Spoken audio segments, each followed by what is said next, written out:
are live now to the stream. However, we are running a little bit behind, so everyone bear with us as XPunkX gets his stuff in line tonight. Or out of line, or whatever. Forward, never straight. I know how that goes. I'm ready for a nap, too, though. Well, taking allergy medicines that do not specifically say non-drowsy, though they didn't say, knock you on your butt either. And unfortunately, about 6 o'clock, I was like, oh, this is going to be great. So, yeah, nice. I'm actually kind of coming out of it. So if I just, talk amongst yourselves, if I just start mumbling. All right. Always fun. Just work it in. That's it. Just work with the show. It's like normal anyways. Right. Exactly. Head, heart, mumbling. Don't worry about it.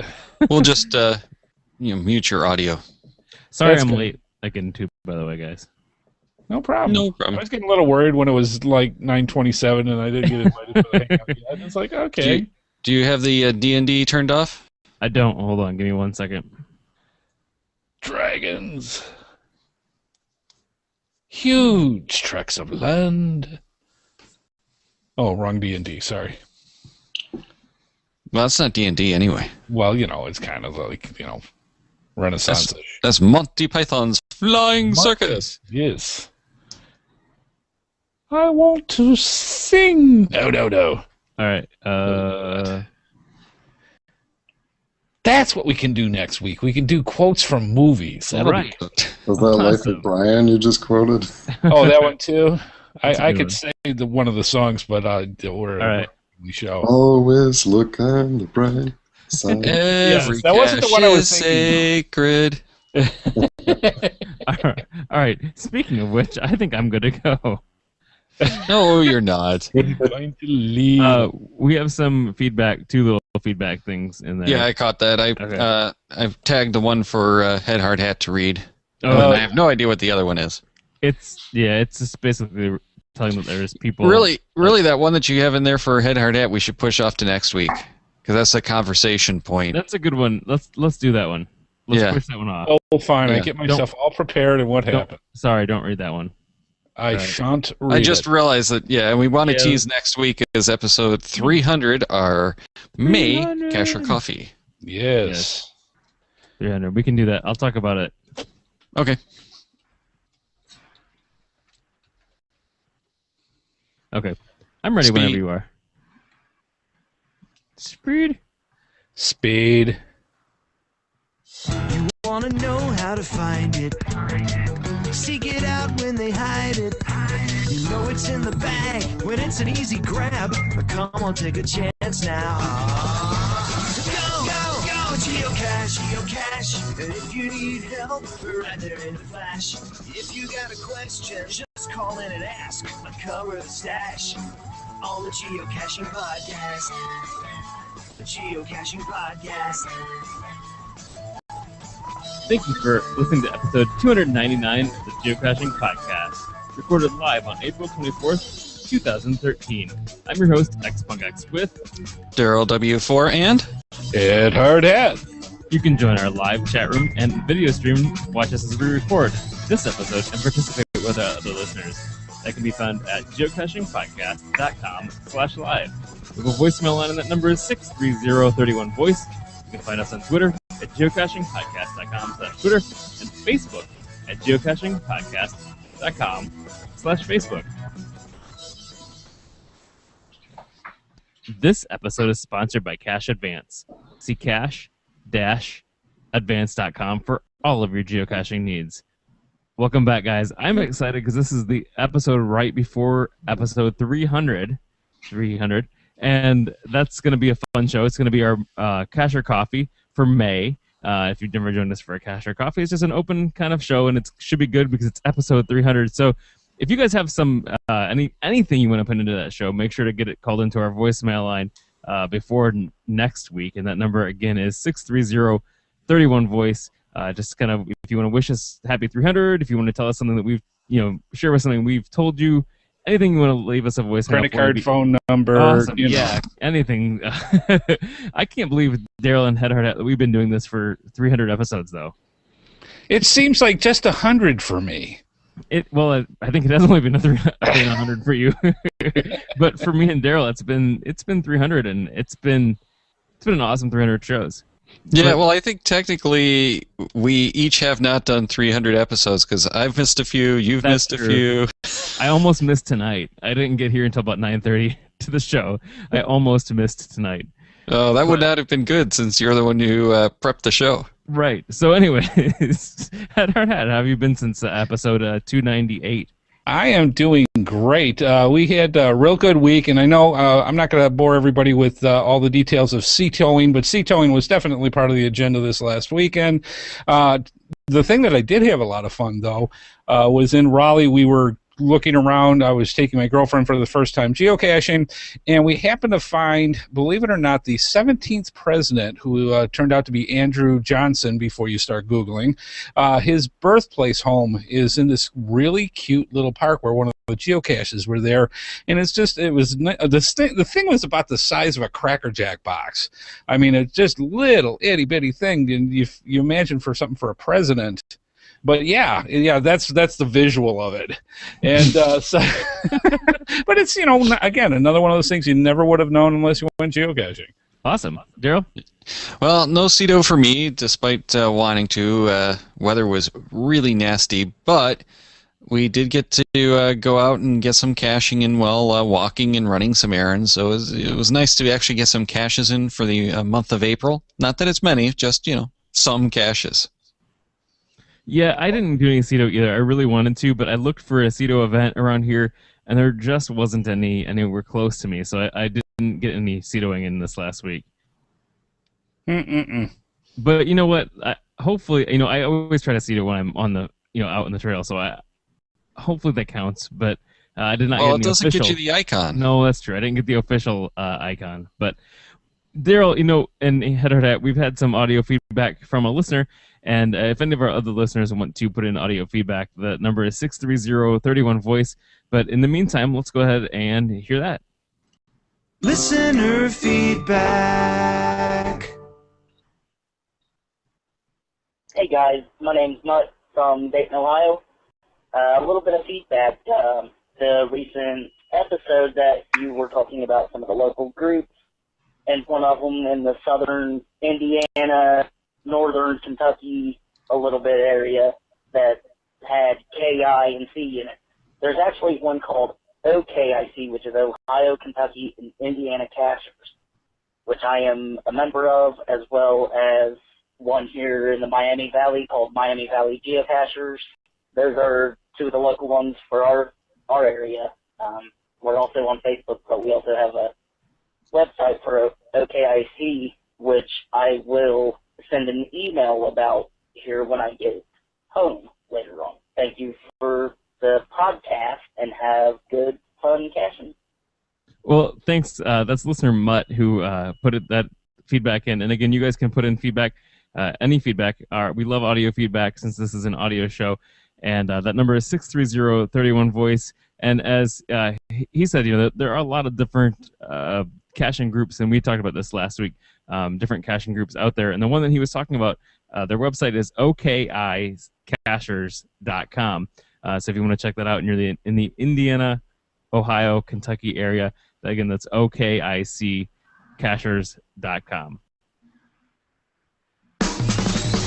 Geocaching question of the day.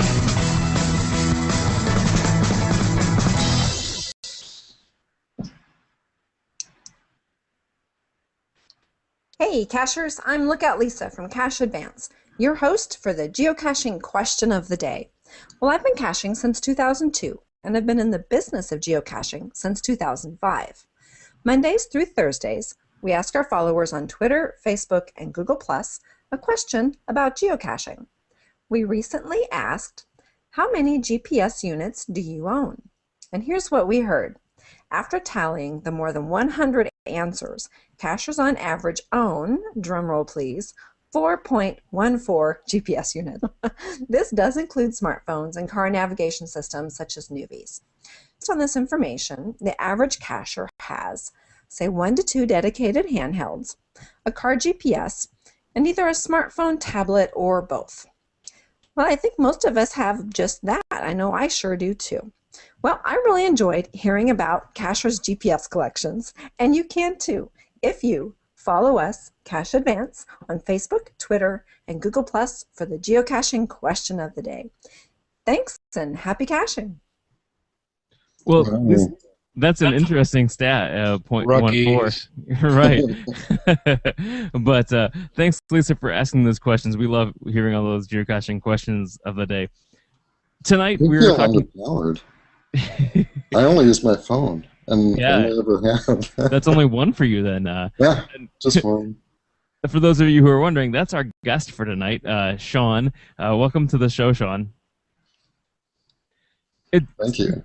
We brought Sean on because he's a big puzzle cache finder, and Sean and I have done a webinar together. You can find that at geocachingpodcast.com/puzzles, talking a little bit about the beginning stages of puzzles. It's a Puzzle 101 webinar. Again, that's geocachingpodcast.com/puzzles. But we wanted to bring him on. A few weeks ago, we talked about hiding puzzles. Kind of a primer to hiding puzzles. So this week we wanted to bring Sean on and talk a little bit about finding puzzles. So that's what we're going to talk a little bit about tonight. And again, welcome to the show, Sean. Thanks. So let's talk a little bit here. What's the first thing that you do? And for those of you who can't see, Sean's showing a ammo can in front of our camera here. It's actually a really large travel bug, a puzzle travel bug. Good luck putting that into a geocache. Yeah, I know. I think I'm going to hand it off to someone next. That's probably a good idea. So, a few weeks ago, we talked about the tools of the trades and the things that you do to hide geocaches. So today with the finding, how to start finding puzzles, I know a lot of people have trouble finding puzzles. I know in my area that not a lot of people do puzzles just because they frustrate them. And so there's not a whole lot of puzzles. I'm a big fan of puzzles, and I'm thinking of more and more each day to put out. But what is one of the first things that you do when you're looking for a puzzle? Well, one of the first things I do, looking for a puzzle, this is actually a really good example of a cool puzzle in our area that's really hot right now. I'm so lucky to get my hands on it because it's a travel bug, but there's a puzzle inside it. And so you have to put together the puzzle and then use a device that comes with it to find the coordinates of the geocache it goes with. And this thing just travels around, so you have to be lucky enough to get your hands on it so you can goof around with it and go on and find the puzzle. And I have no idea where the geocache is. Awesome. So it's going to be kind of interesting. So you're starting to find that puzzle yourself. So what's one of the first things that you do when you say you have a puzzle page that you first see the puzzle on? And I mean, obviously there's basic kinds of puzzles, but what's the very, very first thing that you do when looking at a puzzle page? Oh, I just look at everything on the page because nothing is really out of bounds. But a good place to start is the puzzle page because there's going to be something on there that points you in the right direction. There has to be. Yes, there has to be. Unsolvable. Yes, exactly. And the reviewers kind of take care of that too. They, at least in our area, they're very sensitive to puzzle solutions and whether they're solvable. But one of the first things I look for is if the answer isn't obvious just in the text or the images displayed on the page, I start investigating the images and see if there's anything hidden in there. Sometimes people will hide things in the HTML of the page, like in the comments or something like that. So as far as hiding things in the comments, you go ahead and right click and view source, and then you look through that. And for those of our listeners who don't know HTML, I know HTML, I know Daryl does and Hard Hat does. But those of us who don't know HTML, how can you tell what a comment is in an HTML page? Oh my God, it can be really tough to look through that sometimes because you right click and you look at you view the source, and you will find a ton of stuff that has very little to do with your content as a cache owner, and a lot to do with the geocaching.com website. And just searching through it can make your head hurt. So immediately the thing I do first is search for some of the text that's displayed there, so I can get down to the part that's actually relevant and can be affected by the cache owner. So basically, you're saying like if it says on the cache page, not at posted coordinates, you'll do a Control F on your keyboard and hit, or Command F if you're on the Mac, and you'll start typing in that these are not at the coordinates, and then so that it takes you down to that spot. Exactly. And then once you get down there, the only things you can really look at are the short description and the long description. They're right next to each other, and that can be, however much HTML. But if you look through there, if there is something hidden in there, it's usually readable. So you just go through looking for something that maybe isn't displayed on the cache page but is in that text. Gotcha. Well, along those same lines, we have a number of the cachers around here who have placed puzzle caches where it's hidden characters in the text. So all they're doing is they're changing the color of the type to the page color. So if it's a white page, they have the white text color, and they'll put like the digits in place of spaces. So one of the tricks that a lot of people will do is just do a select all on the text of the page and see if anything shows up in the highlights there. Yeah, that's a great thing to try right off the bat, because there are a lot of hidden text puzzles out there. Now, just out of curiosity, for a lot of people that are just starting off with those type of puzzle geocaches, if it's something that's going to be in the source of the HTML, is that something that normally a person would give some kind of clue? Because I'm sure a lot of people aren't even going to think about even looking there. And I think what causes in a case like that is a lot of frustration for them. I've also seen things where text and pictures can be hidden, interwoven within graphics. I mean, there's all sorts of different ways of hiding stuff. How often for you do you normally go for the 5.5s in a case like that, or do you go for an easier one? What range do you normally work with?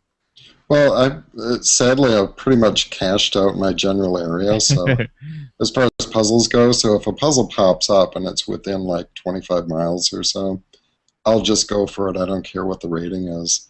And I've got a pretty good group of people in my area that we can work together on a puzzle if it seems severe.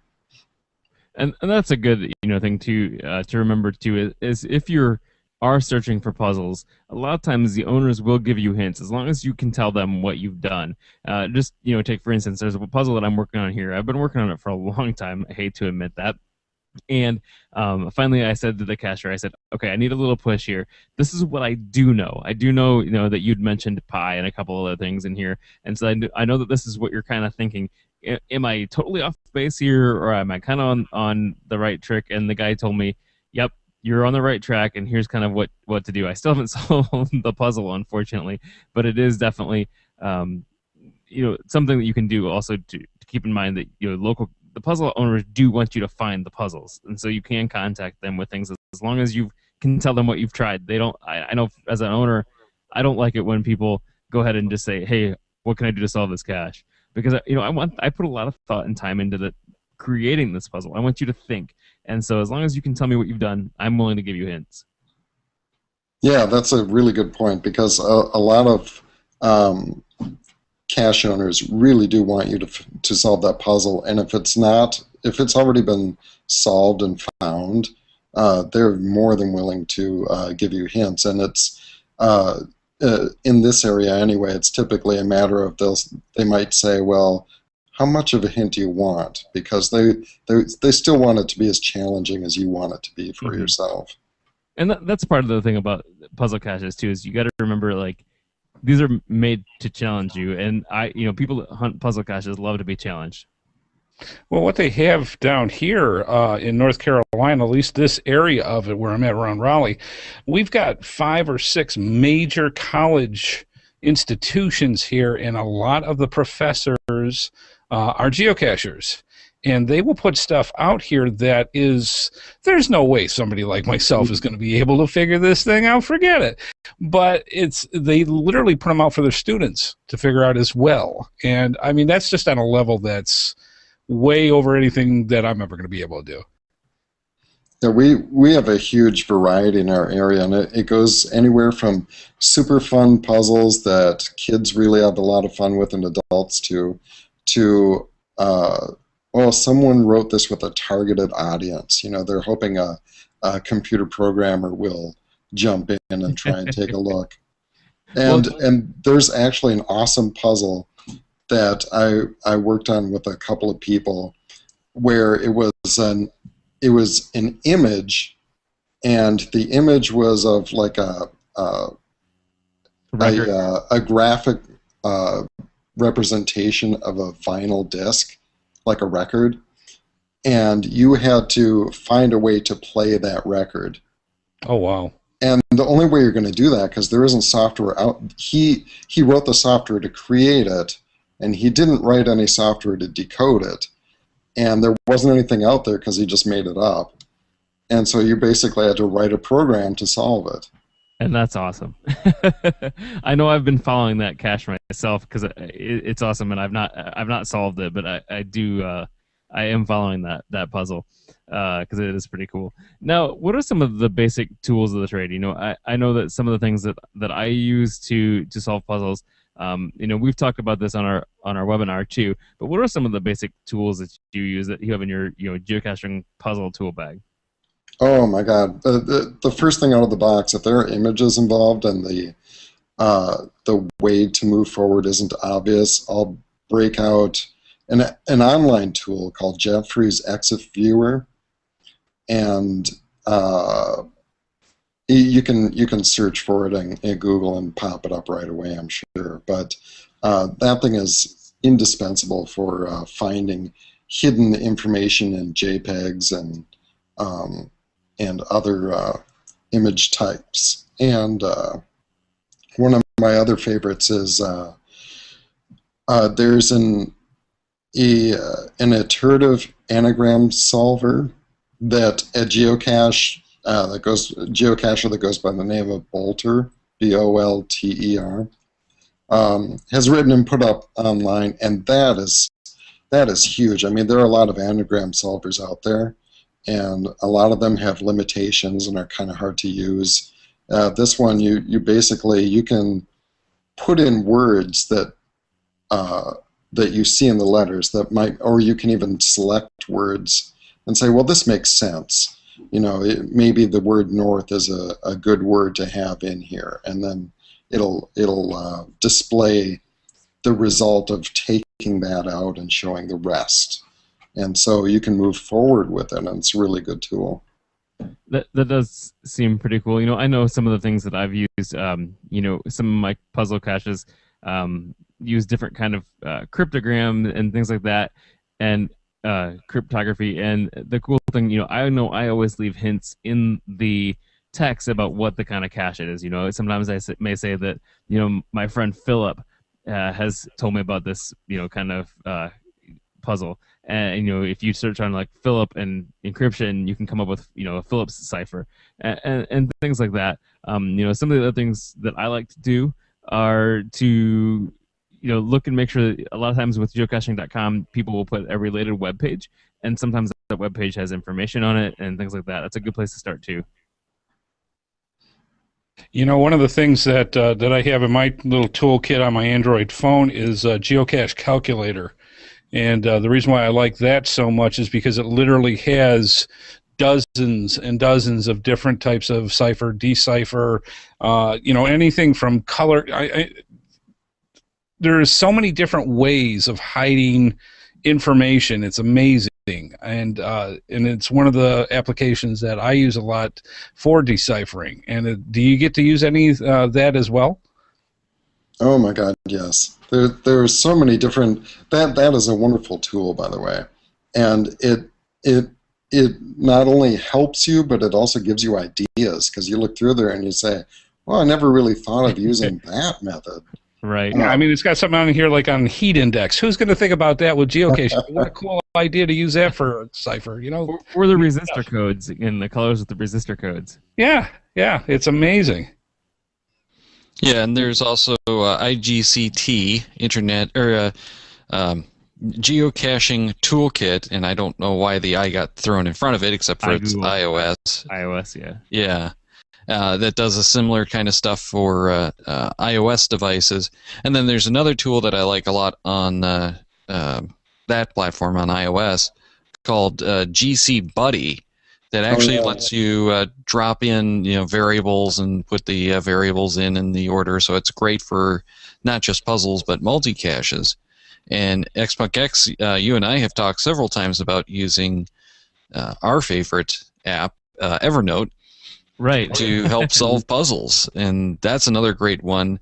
It's not so much for a tool for finding it, but it's more like the paper to help you solve it. Right, and again, I'm not gonna go off on an Evernote tangent because I do love Evernote, but it's one of my favorite tools. But it is nice because you can you can take the text, you can take everything in there, copy it, you have it involved, you have it everywhere that you are, whether you're on the PC, the Mac, the Android, the iOS, you have some way to access Evernote. Or if you just have any internet access at all, you can access the web page even, and you can edit your notes and things like that. So it's a great scrap in quotes paper as far as working out puzzle caches and things like that.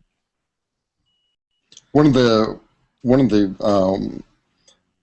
themes that I've run across with a number of puzzles in our area is Sudoku-based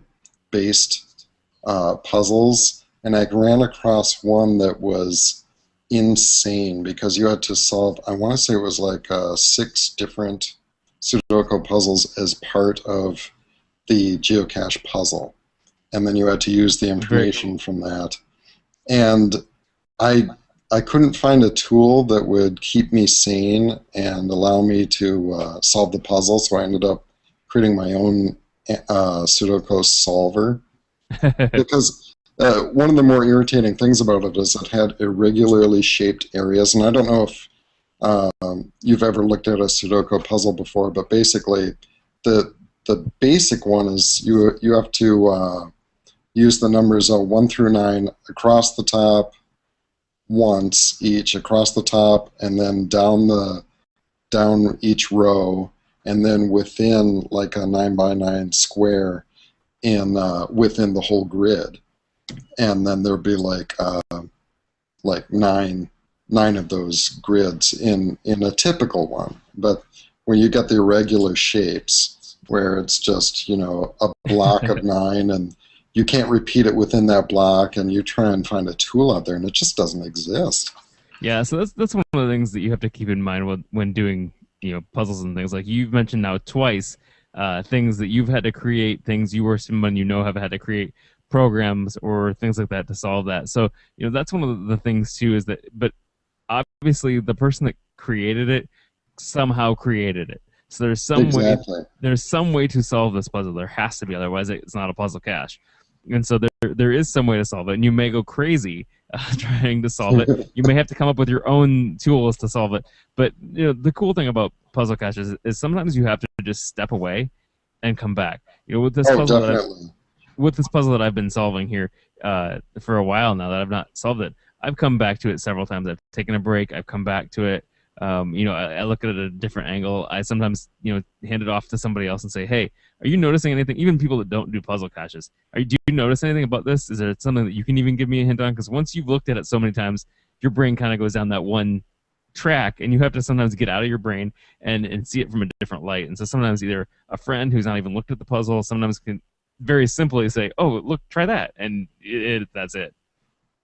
Yeah, I have a coworker who I have to kind of trick to get into that mindset, because anytime I mention geocaching, he just kind of, his eyes glaze over or he walks away. And but if I approach it from a different angle and just say, hey, this is kind of something I'm working on, what do you think about this? And get him interested, suddenly he he'll see it and he'll point out something that maybe I didn't notice before. And it's great to have another set of eyes to just, take a quick look at something sometimes. All right, so we're getting close here to the end of our show. We're coming up on 30 minutes. Is there something that some kind of a quick, just kind of summary of people who want to start finding puzzle caches? We've mentioned lots of different tools that they can use. The first type of things that they can go for. How would you say, if you were going to mention something to somebody who just wanted to get into the puzzles, what's a 2-minute quick summary that you'd say, okay, this is the place I'd start and this is what I would do?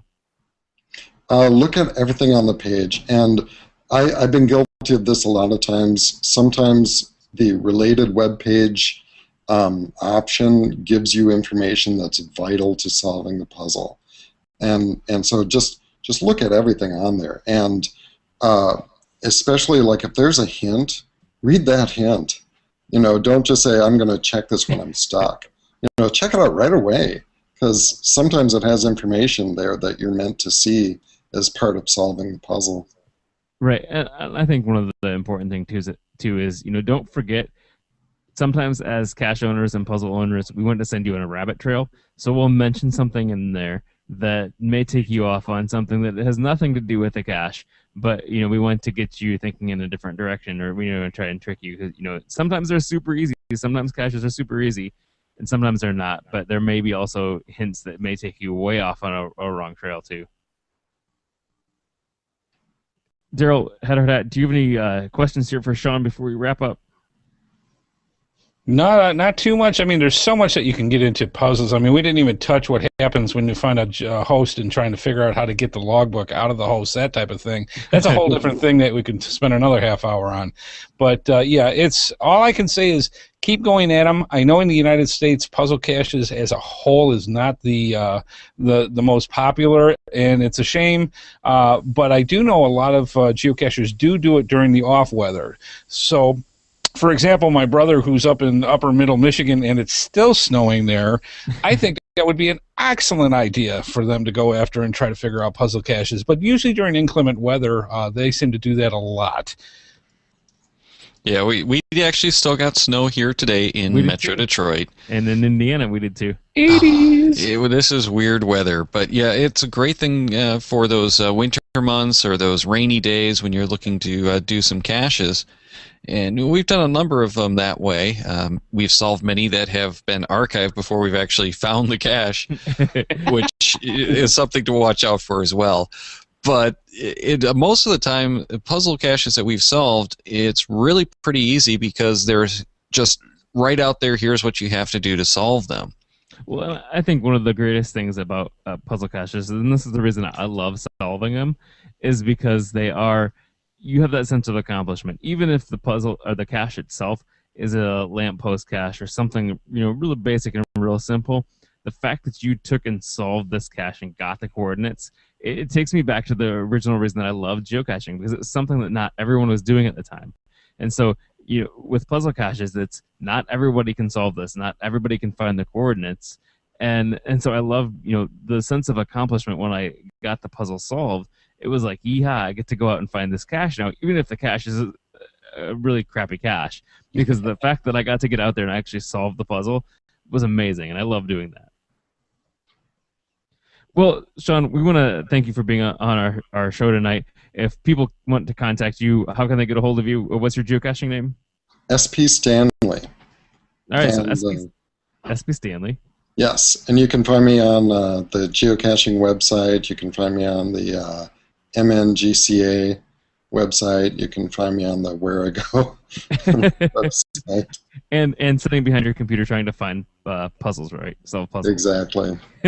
Well, thanks again for joining us tonight. Guys, we want to thank cache-advance.com for making this episode financially possible. You can join us each Wednesday night at 9:30 p.m. Eastern at geocachingpodcast.com/live. You can watch us record, listen to us we record, join our other people who are listening live and chat in their chat room. You can visit all of our show notes to all of this episode and past shows can be found at geocachingpodcast.com. You can call our voicemail line at number 31 voice anytime, day or night, to leave us a message. Remember, next week is episode 300, and that's going to be our Cash or Coffee. So make sure you join us. Send in your messages again to that number 630-31 voice if you want to be on our episode in next week. Have a safe week and happy caching. Clear. Cool. And clear, but we're still streaming. Streaming, yeah. Ugh, there. Ah! I am having problems. Hey, Daryl, if you want to pull and download the video, I'll upload it then. Yeah. On my side. Yeah. Do we want to end broadcast now? Just hold on, let me to do a quick shout out to the people. Again, guys, this is obviously going to be we barely scratched the surface on puzzles, and they're super hard to do. Look for people like SB Stanley or myself, Xpunk X and Jules. We always love helping people out and kind of pointing them in the right directions if we can figure them out too. Sometimes they're too hard for us. But again, we only touched the surface tonight. We did, like I said, we did a webinar, geocachingpodcast.com/puzzles. You can see that there. So yeah, and then again, next week is going to be our Cash or Coffee, which is our live episode. They're all live. The episode that It's the dead ones, really. those get you. No, the it'll be the episode where anyone can join in. It's an open show. So talk to you all next week. See you next week. See you, folks. You can end the broadcast, Daryl.